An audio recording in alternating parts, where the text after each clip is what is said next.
నమస్కారం, news vision కు స్వాగతం. ముందుగా ముఖ్య అంశాలు.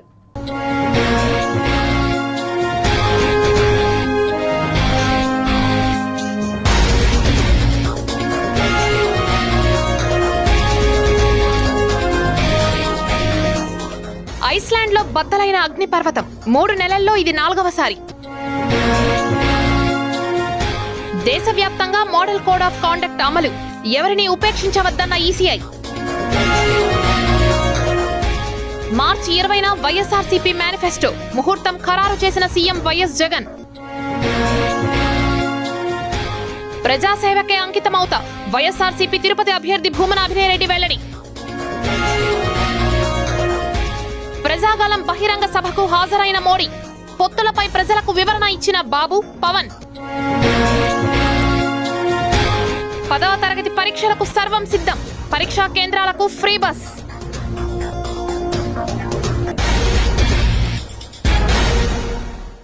ఇక వార్తల్లోని వివరాలు చూద్దాం.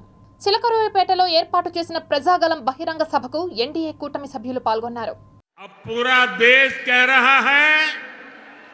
4 जून को 400 पार, विकसित भारत के लिए 400 पार, विकसित आंध्र प्रदेश के लिए 400 पार. 400 దాటాలి, ఎన్డీఏ కి ఓటు వేయాలి. ప్రజలు గెలవాలి, రాష్ట్రం నిలబడాలి, మన బిడ్డలు వెలగాలి, జీవితాలు బాగుపడాలి. అందుకే ఈ పొత్తు. నరేంద్ర మోదీజీ గారి సంకల్పం గెలవడం కాదు. నిన్ననే ఎన్నికల శంఖారావం మోగింది, ప్రజల్లో ఉత్సాహం పెరిగింది. దేశంలో ఎన్డీఏకి 400+ సీట్లు వస్తాయి. అదే మరిగా ఆంధ్రప్రదేశ్ లో 25కు 25 గెలిపించే బాధ్యత మీదే. గుజరాత్ ద్వారక నుంచి వచ్చిన శ్రీ మోదీ గారు ఈ కురుక్షేత్ర యుద్ధం కోసం పాంచజన్యాన్ని పూరిస్తారు. ఇక్కడ జరగబోయే ఎన్నికల కురుక్షేత్రం, ఈ యుద్ధం ఫలితం ధర్మందే విజయం, పొత్తుదే గెలుపు, కూటమిదే పీఠం. ధర్మందే విజయం, పొత్తుదే గెలుపు, కూటమిదే పీఠం. వైసీపీ మేనిఫెస్టో రూపకల్పన తుది దశకు చేరుకున్నట్లు పార్టీ వర్గాలు వెల్లడించాయి. ఈ నెల 20న సీఎం జగన్ మేనిఫెస్టోను విడుదల చేస్తారని తెలిపాయి. రైతులు, మహిళలు టార్గెట్ గా కొత్త పథకాలు ఉండనున్నాయి.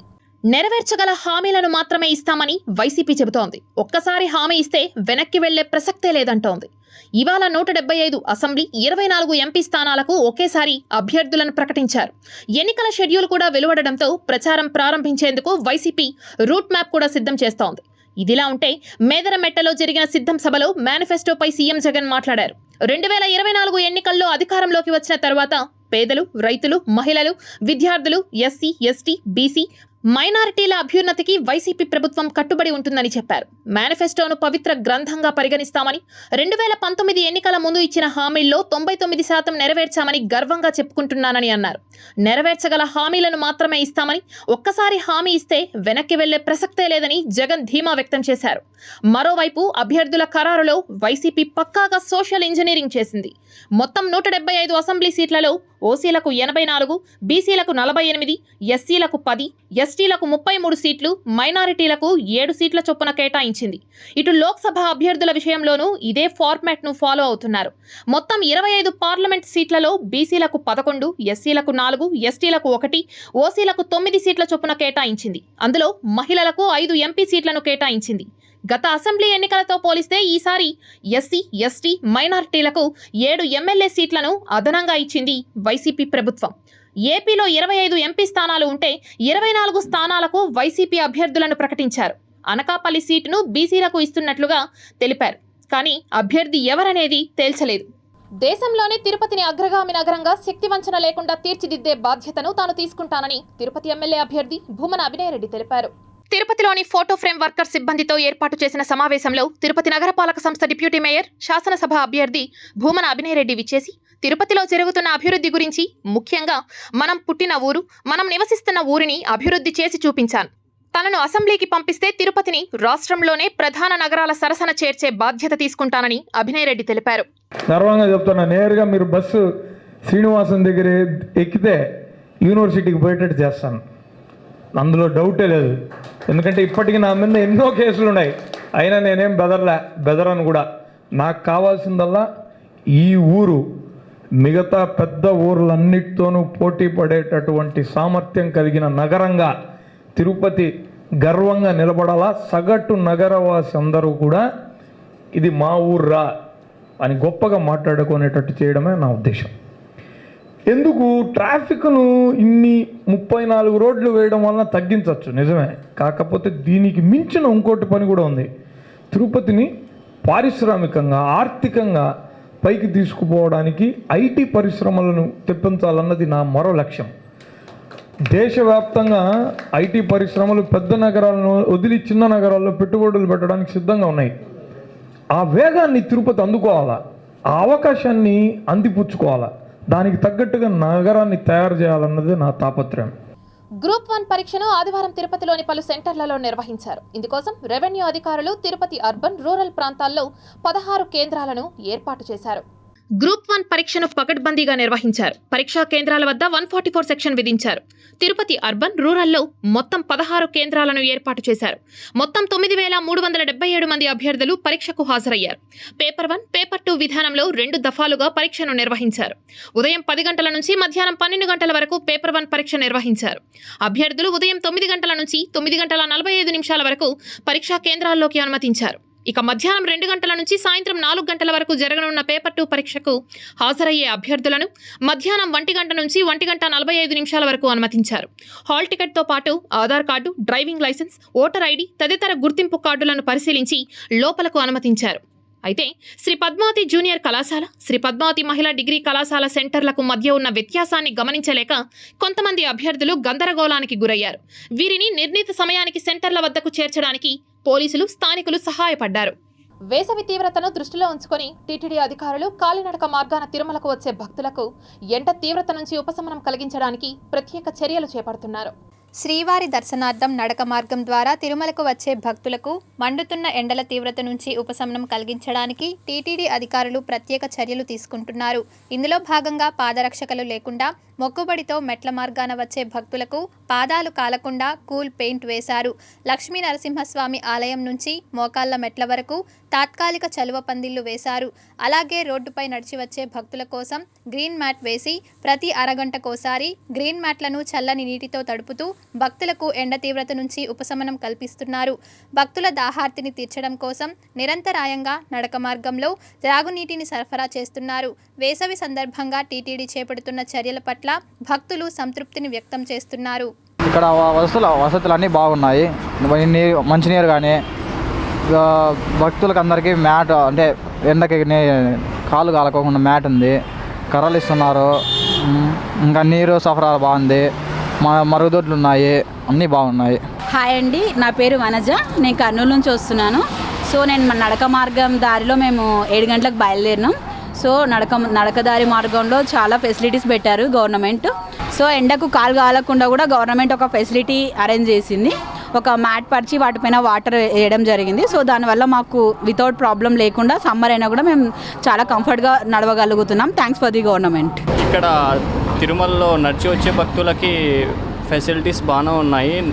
మ్యాట్లు, ఇంకా నీటి వసతి, టాయిలెట్స్ అన్నిటికీ చాలా అనుకూలంగా చాలా బాగా చేశారు. నడిచి వచ్చే భక్తులకి ముఖ్యంగా గాలిగోపురం ఆ మధ్యలో కానీ టికెట్స్ ఇస్తే చాలా బాగుంటుంది. ఇప్పుడు విష్ణు నివాసం అక్కడ ఇవ్వడం వల్ల టైం చాలా వేస్ట్ అవుతుంది. వచ్చే దారిలో చాలా బాగానే ఫెసిలిటీస్ బాగానే ఉన్నాయండి. వాటర్ కానీ ఇక్కడ కింద గ్రీన్ మ్యాట్ వేయడం కానీ కాళ్ళకు అంత ఫెసిలిటీస్ బాగానే ఉన్నాయి. ఇంకా ఇప్పుడు ఇక్కడ వరకు దారి పొడవునా బాగానే ఉంది. ఒక దర్శనానికి కొద్దిగా తొందరగా ఏర్పాటు చేస్తే బాగుంటుందని మహిళలపై గృహహింస, లైంగిక వేధింపులు, అమ్మాయిల పట్ల ఆకతాయిల ఆగడాలు, ర్యాగింగ్ భూతం, బాలికలపై వికృత చేష్టలు ఇలాంటి వాటికి చాలా వరకు మహిళలు బలయ్యాక గాని ఒకప్పుడు న్యాయం జరిగేది కాదు. అయితే ఇదంతా గతం. మగువలు బాధితులుగా మారకముందే వారికి రక్షణ ఛత్రంగా దిశ SOS యాప్ నిలుస్తోంది. మహిళలపై దాడులు జరగకుండా ఉండేలా ఆంధ్రప్రదేశ్ రాష్ట్ర ప్రభుత్వం 2021లో దిశ యాప్ను తీసుకువచ్చింది. సీఎం జగన్ ఆలోచన నుంచి వచ్చినదే దిశ యాప్ గాని చట్టం గాని. మానవ మృగాల ఆకృత్యాలకు అడ్డుకట్ట వేస్తూ ఆయన సంధించిన పాశుపతాస్త్రమే దిశ. అన్ని సమస్యలకు ఒక్కచోటే పరిష్కారం లభించేలా యాప్ను రూపొందించారు. ఈ యాప్ ఆడపిల్లల రక్షణ దిశగా ప్రయోగించిన అస్త్రం. అక్క చెల్లెమ్మలు ఆపదలో ఉన్నప్పుడు ఒక్క ఫోన్ కాల్ చేస్తే చాలు, వారికి తక్షణ భరోసాగా పోలీసుల అభయహస్తం ఇస్తున్నారు. ఆపత్కాలంలో దిశ యాప్లో బటన్ నొక్కితే మహిళలకు ఇక నిశ్చింతనే చెప్పాలి. సత్వర సాయమే కాదు, దిశ పోలీస్ స్టేషన్లో సత్వర న్యాయము అందిస్తున్నారు. మహిళలు, టీనేజ్ అమ్మాయిలు వారి మొబైల్ ఫోన్లలో దిశ SOS యాప్ను తప్పనిసరిగా డౌన్లోడ్ చేసుకునేలా అవగాహన, చైతన్యం కల్పిస్తున్నారు. ఇప్పటికే తిరుపతి జిల్లా పరిధిలో 4 లక్షలకు పైగా ఈ యాప్ను డౌన్లోడ్ చేసుకున్నట్లు దిశ పోలీస్ స్టేషన్ DSP కాటమరాజు తెలిపారు. ఈ యొక్క దిశ యాప్ యొక్క ముఖ్య ఉద్దేశం ఏమంటే గర్ల్స్ కావచ్చు, ఉమెన్ కావచ్చు, దిశ యాప్ ద్వారా మనము ఒక SOS కాల్ చేసిన మరుక్షణము ప్రతి పోలీస్ స్టేషన్ నుంచి దాన్ని ఇమీడియట్గా మానిటర్ చేసి సంబంధిత సమస్య ప్రదేశానికి, సంబంధిత సమస్య ఉన్న వ్యక్తి దగ్గరికి within span of 2 to 3 minutes, maximum 5 minutes లోపల ఎటువంటి విలేజ్ అయినా సరే, ఎక్కడికైనా సరే ఈ యొక్క పోలీసు పోయి వారి యొక్క సమస్యలను ఇమీడియట్గా పరిష్కరించడం కానీ స్పాట్లో, లేదు సంబంధిత పోలీస్ స్టేషన్కు వారిని చేర్చి వారి సమస్యను పరిష్కరించేదానికి కానీ ఇమీడియట్గా దీని మీద యాక్షన్ ఉంటుంది. మహిళల సౌకర్యార్థం పేద ప్రజలందరికీ ఉపయోగపడేలా మహిళా మార్ట్లు ఏర్పాటు చేయడం జరిగిందని మెప్మా పీడీ రాధమ్మ తెలిపారు. బైరాగి పట్టణంలోని పట్టణ పేదరిక నిర్మూలన సంస్థ కార్యాలయంలో ఏర్పాటు చేసిన విలేకరుల సమావేశంలో ఆమె మాట్లాడుతూ, అద్భుత సత్ఫలితాలు సాధిస్తున్న మహిళా మార్ట్పై వస్తున్న అపోహలు విడనాడాలని, తాము ఎవరిని బలవంతంగా మార్ట్లలో కొనుగోలు చేయమని చెప్పడం లేదని, మహిళలే వాటాదారులుగా మార్ట్ను ఏర్పాటు చేసుకోవడం జరిగిందన్నారు. సంఘం సభ్యులను ఆర్పీలు బలవంతంగా కొనుగోలు చేయాలని ఒత్తిడి చేస్తే తమ దృష్టికి తీసుకురావాలని, అటువంటి వారిపై చర్యలు తీసుకోవడం జరుగుతుందని రాధమ్మ సెల్ఫ్ హెల్ప్ గ్రూప్ సభ్యులను కోరారు. కొన్ని మంది దీని మీద ప్రచారాలు చేస్తున్నారు, అపోహలు ఉన్నాయి. దయచేసి ఎవరు కూడా ఈ మార్టులో కొనమని, ఏ సిబ్బంది అయినా బలవంతం చేస్తే మా నోటీసుకి తీసుకురండి, వారి మీద యాక్షన్ తీసుకుంటాము. అట్లా అంతా చేయడానికి లేదండి. వాళ్ళ లోన్ అనేది బ్యాంకు ఖచ్చితంగా వారి లోన్ తీరిపోయిన వెంటనే బ్యాంక్ ఇచ్చేస్తుంది. ఆర్పీలు ఇవ్వద్దన్నంత మాత్రాన బ్యాంకర్ అయితే ఆగరు. సభ్యులకు కూడా అలా చెప్పడానికి లేదు. ఆర్పీ కానీ మా సిబ్బంది ఎవరు కూడా వారి లోన్లకు కానీ వారి ఆసరాకు కానీ దేనికి కూడా ముడిపెట్టడానికి లేదు. మా దృష్టికి తీసుకొస్తే మేము వారి మీద యాక్షన్ తీసుకోవడం జరుగుతుంది. ఇదే అంశాలను నగరపాలక సంస్థ సిటీ మిషన్ మేనేజర్ కృష్ణవేణిని సిటీ కేబుల్ ప్రతినిధులు వివరణ కోరగా, మార్ట్లో సరుకులు కొనుగోలు చేయకపోతే లోన్లు ఇవ్వడం జరగదని వస్తున్న అపోహలు ఇవి గాలి మాటలేనని, మెప్మా అధికారులు సంఘం సభ్యులని ఎవరిని ఒత్తిడి చేయడం లేదని ఆమె వివరణ ఇచ్చారు.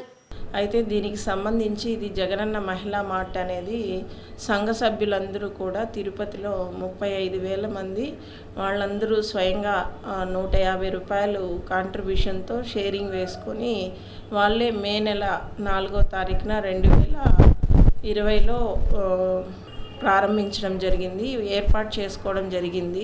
ఎన్నికల షెడ్యూల్ని ఈసీ ప్రకటించగానే దేశవ్యాప్తంగా మోడల్ కోడ్ ఆఫ్ కండక్ట్ అమల్లోకి వచ్చింది. ఎన్నికల ప్రక్రియ ముగిసే వరకు అమల్లో ఉంటుంది. రాజకీయ పార్టీలు ఎన్నికల ప్రవర్తనా నియమావళిని తప్పక పాటించాల్సి ఉంటుంది. అయితే ఈ ఎన్నికల ప్రవర్తనా నియమావళిని తొలిసారి ఎప్పుడు ప్రవేశపెట్టారు, ఎన్నికల కోడ్ అమల్లోకి వచ్చాక ఏం జరుగుతుంది అనే వివరాలు ఇప్పుడు మనం తెలుసుకుందాం. దేశంలో అయినా రాష్ట్రాల్లో అయినా ఎన్నికల సమయంలో పోలింగ్, కౌంటింగ్ను పారదర్శకంగా, సక్రమంగా, శాంతియుతంగా నిర్వహించేందుకు భారత ఎన్నికల సంఘం కొన్ని నిబంధనలను రూపొందించింది. వీటినే ఎలక్షన్ కోడ్ ఆఫ్ కండక్ట్ లేదా మోడల్ కోడ్ ఆఫ్ కండక్ట్ అంటారు. రాజకీయ పార్టీలు అధికార, ఆర్థిక దుర్వినియోగాన్ని అరికట్టడమే ఎన్నికల కోడ్ లక్ష్యం. రాజ్యాంగంలోని ఆర్టికల్ 324 ప్రకారం ఎన్నికల షెడ్యూల్ విడుదలైనప్పటి నుంచి ఎన్నికల ప్రక్రియ ముగిసే వరకు రాజకీయ పార్టీలు, ఎన్నికల్లో పోటీ చేసే అభ్యర్థులు, కేంద్ర రాష్ట్ర ప్రభుత్వాల్లో పనులను పర్యవేక్షించే అధికారం ఎలక్షన్ కమిషన్కి ఉంటుంది. 1960లో జరిగిన కేరళ అసెంబ్లీ ఎన్నికల సమయంలో తొలిసారి భారత ఎన్నికల సంఘం మోడల్ కోడ్ ఆఫ్ కండక్ట్ను అమల్లోకి తెచ్చింది. ఆ తర్వాత 1962 నుంచి అన్ని రాష్ట్రాలు సాధారణ ఎన్నికల్లో ఎన్నికల ప్రవర్తన నియమావళిని అమలు చేస్తున్నారు. ఎన్నికల కోడ్ ప్రకారం రాజకీయ పార్టీలు, నాయకులు తమ ప్రత్యర్థులను కేవలం వారి పనితీరు మీదే విమర్శలు చేయాలి. కులం, మతం, జాతి ఆధారంగా ఎలాంటి ఆరోపణలు చేయకూడదు. అనధికార పత్రాలను ఆధారంగా చేసుకొని విమర్శలు చేయకూడదు. ఓటర్లను ఆకట్టుకోవడానికి డబ్బులు ఇవ్వకూడదు. ఎన్నికల కోడ్ అమల్లో ఉన్నప్పుడు మంత్రులు, ప్రభుత్వ అధికారులు ప్రజలకు ఆర్థిక గ్రాంట్లు ప్రకటించకూడదు. అధికారంలో ఉన్న పార్టీకి అనుకూలంగా ఓటర్లను ప్రభావితం చేసే ఏ ప్రాజెక్ట్ అయినా లేదా ఏ పథకమైనా ప్రకటించకూడదు. ప్రజల డబ్బులు ఖర్చు పెట్టి ప్రచారం చేసుకోకూడదు. ఎంపీ గాని, మంత్రి గాని అధికారిక పర్యటనను, పార్టీ పర్యటనను వేరువేరుగా ఉండేలాగా చూసుకోవాలి. రెండింటినీ కలపకూడదు.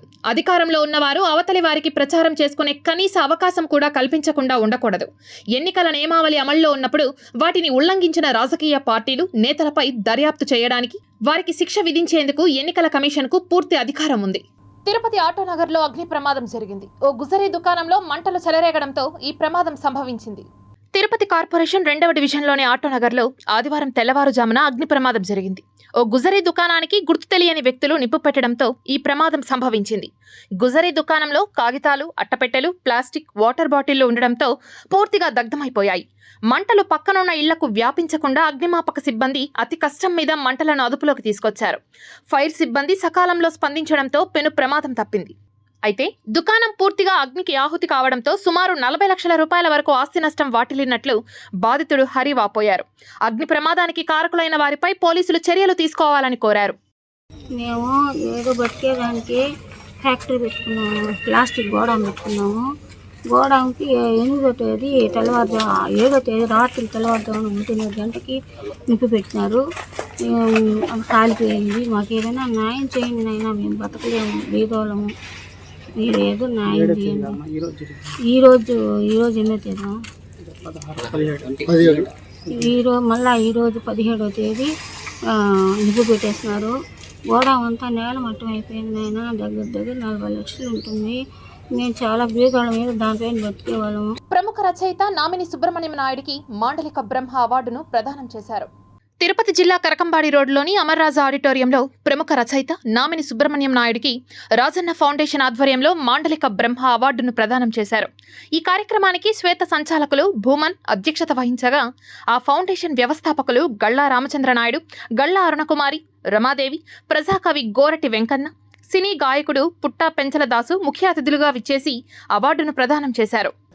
లైఫ్ అచీవ్మెంట్ అవార్డు ఇవ్వడం జరిగింది. మనం కూడా ఎందుకు చేయకూడదు, అప్పుడు నాన్నగారు ఉండేటప్పుడు ఇవన్నీ ఉండేవి కదా అని చెప్పి, అప్పుడు నాన్నగారు ఉండేటప్పుడు వీళ్ళందరినీ కూడా సదానందం, కలుకల సదానందం, మధురాంతక రాజారాం గారు వీళ్ళందరినీ కూడా మరి అప్పుడే బాగా ఎంకరేజ్ చేయడం జరిగింది. వాళ్ళు కూడా అప్పటి నుంచి మంచి రచయితలు అయ్యారు. మరి ఇవన్నీ చేసేవారు కదా. మనం కూడా సుబ్రహ్మణ్యం మరి నామిని గారికి ఎందుకు ఒక మంచి బిరుదు ఇవ్వకూడదని చెప్పి ఆలోచిస్తే నాగరాజు గారు నేను ఇద్దరు, అప్పుడు నాగరాజు గారు సజెస్ట్ చేశారు. నాకు అంత భాష కూడా లేదు కాబట్టి ఆయన చెప్పారు మాండలిక బ్రహ్మాన్ని పెడితే బాగుంటుందని. ఎందుకంటే చిత్తూరు జిల్లా భాషను మన ముందుకు చెప్పి మన కళ్ళెదుట చెప్పినవాడు నామిని కాబట్టి అప్పుడు ఆయన బుక్స్ కూడా నాకు కొన్ని ఇచ్చారు, నేను చదివాను.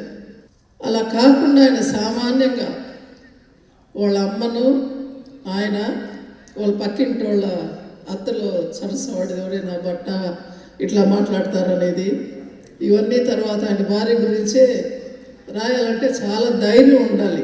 తిరుపతి శ్రీనివాసపురంలో నివాసం ఉంటున్న కంకలపాటి శ్రీదేవి, ఆమె చిన్న కుమార్తె మధ్య గడిచిన కొంతకాలంగా ఆస్తి వివాదం జరుగుతోందని, ఈ క్రమంలో జరిగిన క్రయ విక్రయాలలో తన ప్రమేయం లేకపోయినా ఉందని చెబుతూ వార్తలు రాయడం సమంజసం కాదని ఉద్దేశపూర్వకంగా తనపై వార్తలు ప్రచురించిన పత్రికలపై పరువు నష్టం దావా వేస్తానని వైసీపీ నేత చైతన్య యాదవ్ తెలిపారు.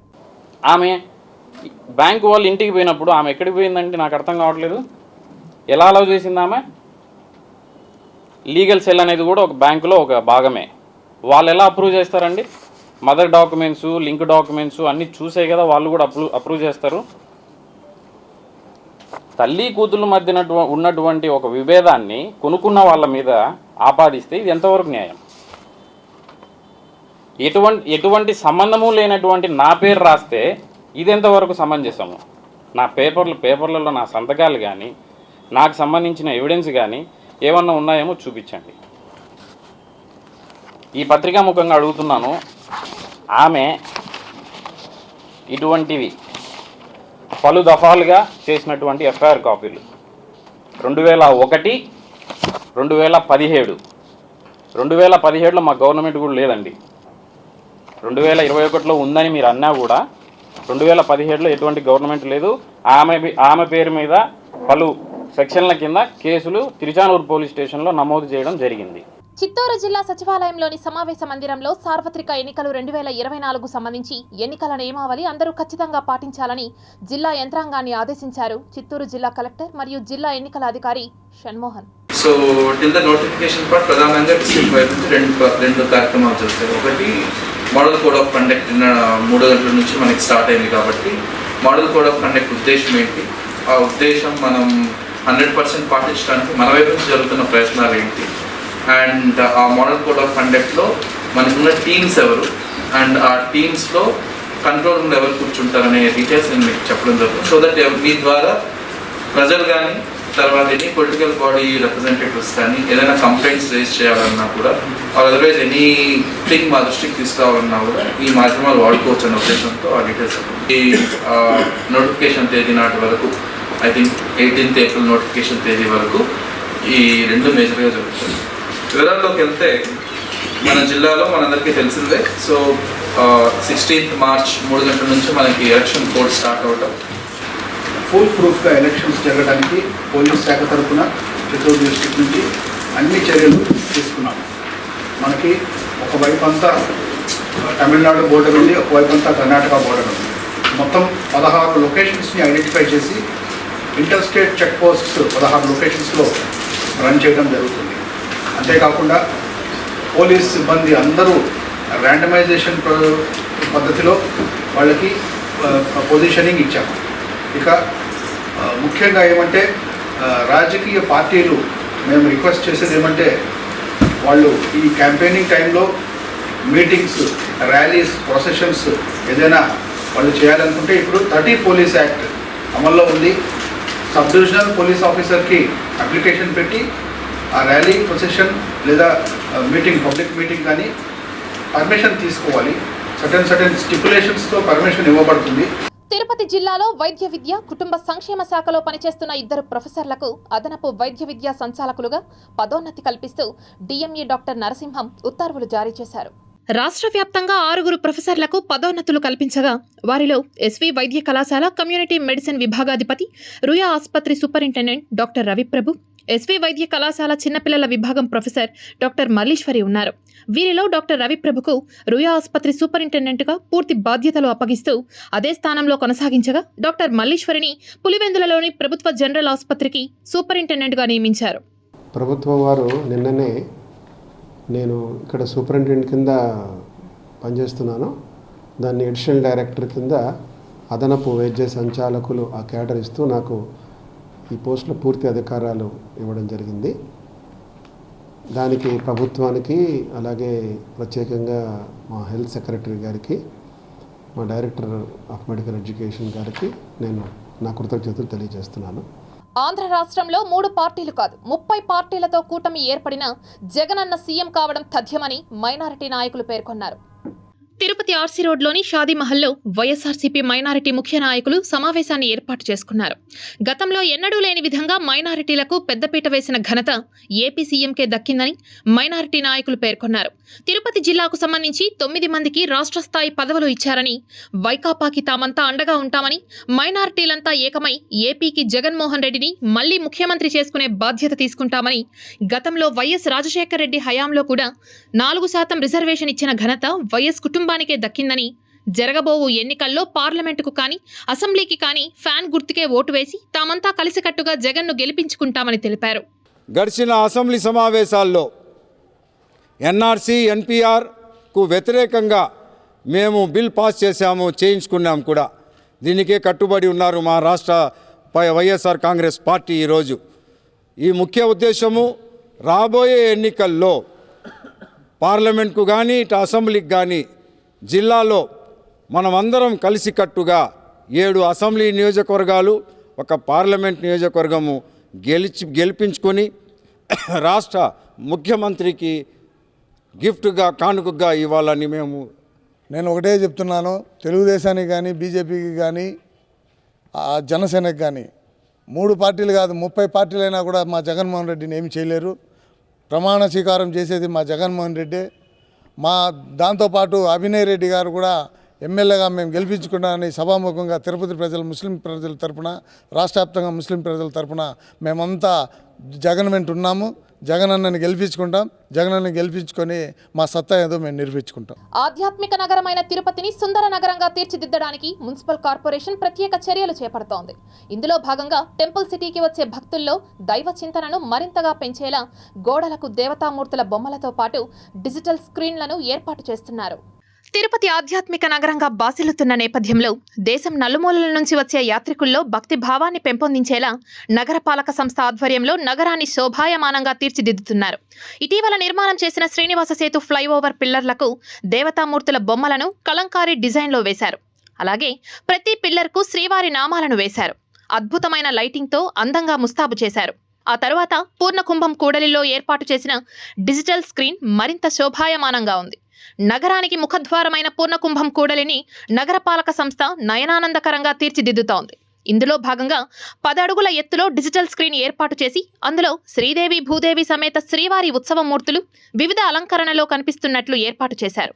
ఇది కూడలి మీదుగా రాకపోకలు సాగించే ప్రయాణికులు, పాదచారులను ఎంతగానో ఆకట్టుకుంటోంది. 10వ తరగతి పబ్లిక్ పరీక్షలకు ఏర్పాట్లను సిద్ధం చేశామని తిరుపతి జిల్లా ఎంఈఓ బాలాజీ తెలిపారు. 10 పరీక్షలను తిరుపతి జిల్లా వ్యాప్తంగా 162 పరీక్షా కేంద్రాల్లో ప్రతిరోజు ఉదయం 9:30 నుంచి మధ్యాహ్నం 12:45 వరకు ప్రశాంత వాతావరణంలో నిర్వహించనున్నట్లు పేర్కొన్నారు. ఈ పరీక్షలకు తిరుపతి జిల్లా వ్యాప్తంగా రెగ్యులర్ 27,012 మంది విద్యార్థులు, ప్రైవేట్ 3,909 మంది విద్యార్థులు, మొత్తం 30,921 మంది విద్యార్థులు పరీక్షకు హాజరు కానున్నట్లు వెల్లడించారు.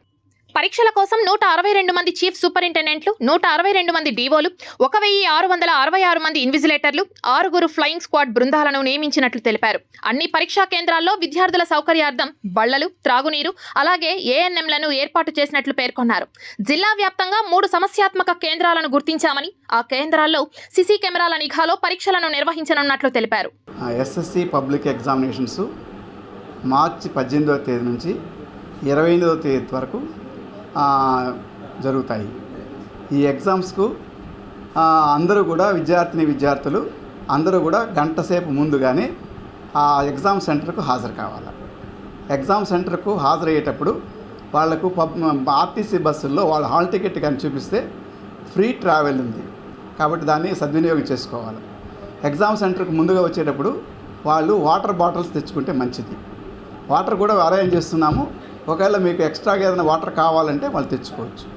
తర్వాత ఎగ్జామ్ సెంటర్లో హాల్ టికెట్, ప్యాడ్ ఇవి కంపల్సరీగా తీసుకురావాలి. ఎగ్జామ్ సెంటర్ ఎగ్జామ్ ఎప్పుడు కూడా హ్యాపీ ఎన్విరాన్మెంట్లో రాయాలి. ఎందుకంటే ఎగ్జామ్ అనేది ఒక రోజుతో జరిగేది కాదు, ఇది కంటిన్యూ జరుగుతుంది కాబట్టి దాని గురించి ఎక్కువగా టెన్షన్ పడాల్సిన అవసరం లేదు. విద్యార్థుల తల్లిదండ్రులు కానీ విద్యార్థులు కానీ ఎవరు కూడా ఎగ్జామ్ను ఒక హ్యాపీ ఎన్విరాన్మెంట్లో, ఒక పండగ వాతావరణంలో పరీక్ష రాస్తే మంచిది. రేపటి నుండి ప్రారంభమయ్యే 10వ తరగతి పరీక్షలకు హాజరయ్యే విద్యార్థులకు ఉచిత బస్సులను ఏర్పాటు చేస్తోంది ఏపీఎస్ఆర్టీసీ. ఎస్ఎస్సి ఎగ్జామ్స్కి హాజరు క్యాండిడేట్స్కి అందరికీ కూడా ఉచిత ప్రయాణం కల్పించబడినది. ఇందుకు వాళ్ళ యొక్క నివాస స్థలం నుండి ఎగ్జామినేషన్ సెంటర్ వరకు హాల్ టికెట్ మీదనే అలౌ చేయబడుతుంది. ఇందుకు ఎటువంటి బస్ పాస్ కూడా అవసరం లేదు. కాబట్టి ప్రతి ఒక్కరు కూడా తమ యొక్క హాల్ టికెట్ని బస్సు కండక్టర్కి చూపించి మీరు ఉచితంగా మీ ఎగ్జామినేషన్ సెంటర్కు ప్రయాణించవచ్చు. అలాగే దీనికి సంబంధించి అందరి డిపో మేనేజర్లు కూడా ఉత్తర్వులు జారీ చేయడం జరిగింది. మా డిపో మేనేజర్లు, సూపర్వైజర్లు కూడా ఈ ఎగ్జామినేషన్ టైంలో ముఖ్యమైన కూడల్లో ఉండి విద్యార్థులకు ఎటువంటి అసౌకర్యం కల్పించకుండా బస్సులు కూడా ఏర్పాటు చేస్తున్నాం. అట్లా కొన్ని దగ్గరలో స్కూల్స్ నుంచి కానీ ఏదైనా ప్రిన్సిపాల్స్ కానీ హెడ్ మాస్టర్స్ కానీ సమీప డిపో మేనేజర్ని సంప్రదిస్తే వాళ్ళకి ప్రత్యేకమైన బస్సులు వాళ్ళ హాస్టల్ నుంచి కాలేజీ కాడికి కానీ లేదా వాళ్ళ కాలేజీ నుంచి ఎగ్జామినేషన్ సెంటర్కి కానీ. వార్తలు ముగించే ముందు ముఖ్యాంశాలు మరోసారి చూద్దాం.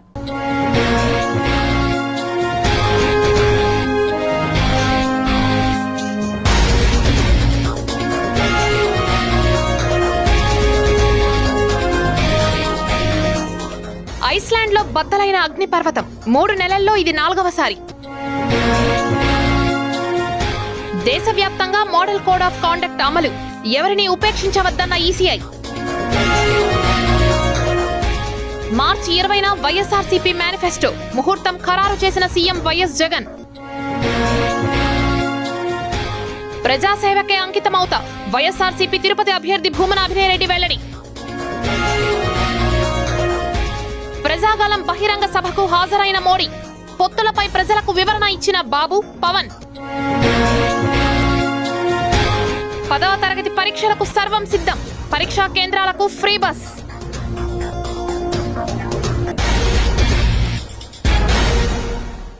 ఈ వార్తలు ఇంతటితో సమాప్తం. సమగ్ర సమాచారంతో న్యూస్ విషయంలో మళ్ళీ కలుద్దాం. అంతవరకు సెలవు, నమస్కారం.